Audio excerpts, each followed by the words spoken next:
आताच सन्मान्य परिणय फुके साहेबांची लक्षवेधी झाली। या लक्षवेधीमध्ये त्यांनी हे ब्रीफिंग करणारे जे अधिकारी आहेत त्यांच्यावर आक्षेप घेतलेला आहे, चुकीचं ब्रीफिंग करतात आणि तोच आक्षेप माझा या लक्षवेधीच्या माध्यमातून आहे। याची जर आपण या उत्तराची शेवटची ओळ असली तर महाराष्ट्र राज्य मार्गदर्शक तत्वे बंधनकारक असून यात बदल करण्यास राज्य शासन सक्षम नाही असं म्हटलेलं आहे। म्हणजे या प्रश्न तुम्हाला प्रश्न विचारायचं कामच नाही, परंतु माझा असा प्रश्न आहे की महाराष्ट्र शासन हे सक्षम राज्य आहे व राज्याला कार्यक्षम शिक्षण मंत्री व कार्यक्षम शिक्षण राज्यमंत्री लाभलेले आहेत आणि त्यामुळे ही टीईटीचे प्रश्न माझे सोडवले जातील असा माझा पूर्णतः विश्वास आहे। मान्य सक्षम नाही म्हणून सांगितलेलं आहे। माझा तेलाच आक्षेप आहे सर की या ठिकाणी राज्य शासन आपलं सक्षम राज्य आहे।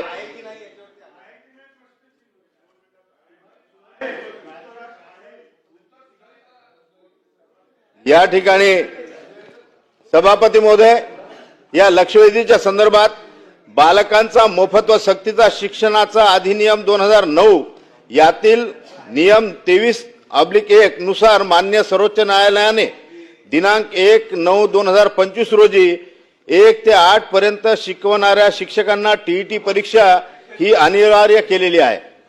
सन्मान्य सभापती महोदय, हा अधिनियम 2009चा आहे, त्यामुळे महाराष्ट्र शासनाने फेब्रुवारी 2013 पूर्वीचे शिक्षकांना शिक्षक पात्रता टीईटी मधून सूट दिली होती, परंतु मान्य सर्वोच्च न्यायालयाच्या निर्णयामुळे आज रोजी जे शिक्षक सेवेमध्ये कार्यरत आहेत त्या सर्वांना ही टीईटी परीक्षा अतिशय बंधनकारक केलेली आहे।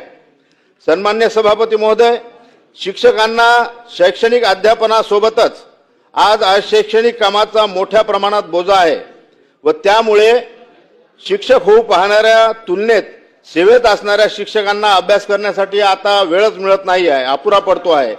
म्हणून सभापती महोदय, माझे सन्मान्य मंत्री महोदयांना प्रश्न आहे की आपण सक्षम राज्याचे सक्षम शिक्षण राज्यमंत्री आहात, आमची मागणी ही आहे की टीईटी परीक्षा ही रद्द झाली पाहिजे। त्याकरिता आपण केंद्राकडे तसेच एनसीटी कडे पाठपुरावा करणार का आणि यासाठी न्यायालयाच्या न्याय निर्णयाच्या विरुद्ध आपण पुनर्विचार याचिका दाखल केलेली आहे का? त्यानंतरचा माझा प्रश्न आहे की या ठिकाणी आपल्या उत्तरामध्ये आपण सांगितलेलं आहे, सभापती महोदय माझ्या या लक्षवेधीकडे लक्ष केंद्रित करावं। आपल्या उत्तरामध्ये टीईटी परीक्षेचा निकाल हा फक्त 11.28% लागलेला आहे असं आपण उत्तरात सांगितलेलं आहे।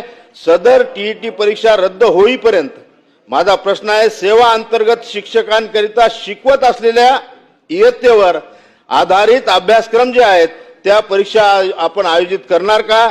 त्याचप्रमाणे केंद्र शासनाची शिक्षक पात्रता परीक्षा सामान्यतः वर्षातून 2 वेळा घेण्यात येते। 2000 आपण त्याच्यामध्ये 9 वेळा परीक्षा घेण्यात आली, पण ती 2013 पासून घेण्यात आलेली आहे। माझा प्रश्न हा आहे की 2026-27 नंतर या शिक्षकांना पुन्हा 9 वेळा संधी आपण देसाल का परीक्षा देण्यासाठी आणि पात्रता होण्यासाठी? त्यानंतर या ठिकाणी सन्मान्य शिक्षण मंत्री महोदय, सेवेत असलेल्या शिक्षकांसाठी जी पात्रता परीक्षा आयोजित केलेली जाईल त्याची काठिण्य पातळी कमी करून खुल्या प्रवर्गासाठी 60 व राखीव प्रवर्गासाठी 55% ऐवजी खुल्या प्रवर्गासाठी आपण 45 व राखीवसाठी 40% उत्तरनीतीची अट आपण लागू करणार का? आणि माझा शेवटचा प्रश्न आहे सभापती महोदय या ठिकाणी की आज सेवारत असलेले कर्मचारी 10-10, 20-20, 30-30 वर्षापासून सेवा करून राहिले, त्यांची सेवा फक्त 5 वर्ष राहिलेली आहे। ज्या शिक्षकांच्या सेवेची 5 वर्ष बाकी आहेत त्यांना पदोन्नती करिता शिक्षक पात्रता परीक्षा टीईटी मधून सूट आपण देणार आहात का? त्यांना टीईटी देणं बंधनकारक राहणार नाही, त्यांना पदोन्नती आपण देणार। मंत्री महोदय। सभापती महोदय, सन्मान्य सदस्य किरण सरनाईक साहेबांनी उपस्थित केलेल्या लक्षवेधीला उत्तर देताना आपल्याला माहिती देतो की माननीय सर्वोच्च न्यायालयाने दिनांक 1 सप्टेंबर 2025 रोजी पारित केलेल्या निर्णयामुळे टीईटी परीक्षा म्हणजे शिक्षक पात्रता परीक्षा ही बंधनकारक त्या ठिकाणी झालेली आहे। सदर पात्रता परीक्षा उत्तीर्ण करण्याकरता 2 प्रयत्नांची नाही तर 2 वर्षांची मुदत ही माननीय सर्वोच्च न्यायालयाने त्या ठिकाणी ठरवून दिलेली आहे। 2013 पासून आतापर्यंत 9 वेळा ही परीक्षा त्या ठिकाणी झाली। पुढील 2 वर्षाच्या कालावधीमध्ये राज्य शासनाने प्रत्येक वर्षी 1च्या ऐवजी 2दा ही परीक्षा घेण्याचा निर्णय त्या ठिकाणी घेतलाय. तसंच केंद्र शासन देखील प्रत्येक वर्षी 2 पात्रता परीक्षा आयोजित त्या ठिकाणी करते. त्यामुळे 8 पात्रता परीक्षेची संधी याच्यानंतर आपल्या शिक्षकांना त्या ठिकाणी मिळणार आहेत. आणि त्यापैकी राज्य शासनाची एक, केंद्र शासनाची एक पात्रता परीक्षा आता झाली आहे आणि आतापर्यंत अजून देखील 6 पात्रता परीक्षा त्या ठिकाणी शिल्लक आहेत. राज्य शासनाने शिक्षक पात्रता परीक्षेची काठिण्य पातळी कमी केली असून यापूर्वी जसं 3% निकाल लागत होता, आपण जर का इतक्या वर्षात बघितलं अभिजित भाऊ 2013 पासून, तर 3% त्या ठिकाणी निकाल लागायचा. परंतु जे शिक्षक त्या ठिकाणी कार्यरत आहेत त्यांना थोडा पेपर सोपी असला पाहिजे किंवा नवीन येणाऱ्या शिक्षकांच्या भरतीकरिता जो पेपर आहे त्याच्यापेक्षा थोडा त्याची काठिण्य पातळी कमी असली पाहिजे अशी सततची मागणी त्या ठिकाणी सर्वांच्या माध्यमातून होत होती. त्यामुळे आपण ती काठिण्यता पातळी थोडी कमी केली.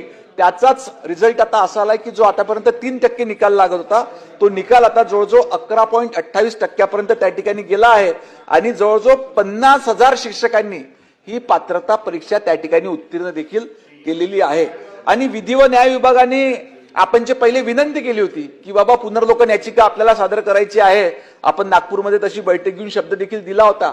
सुरुवातीला विधी व न्याय विभागाने ती परवानगी नाकारली होती, परंतु पुन्हा आपण त्यांना विनंती केली की सर्वोच्च न्यायालयात पुनर्विचार याचिका दाखल करण्याची विनंती केली आणि आता त्याला विधी व न्याय विभागानं परवानगी दिली असून आपण पुन्हा त्या ठिकाणी पुनर्लोकन याचिका दाखल करणार आहोत.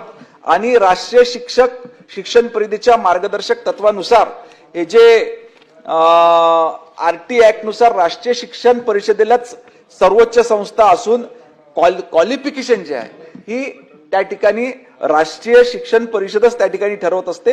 याच्यामध्ये राज्य सरकारला हस्तक्षेप त्या क्वालिफिकेशन मध्ये करता येत नाही. आणि या ठिकाणी जो शब्द विभागाच्या वतीने देण्यात आला आहे सक्षम नाही, हा विशिष्ट त्या अधिकार नसल्यामुळे त्याच्याकरता वापरण्यात आला. तरी मी सभागृहाला विनंती करतो की हा शब्द त्याच्यावरून डिलीट करून तो अधिकार त्या ठिकाणी राज्य सरकारला नाही असं वापरण्यात यावं.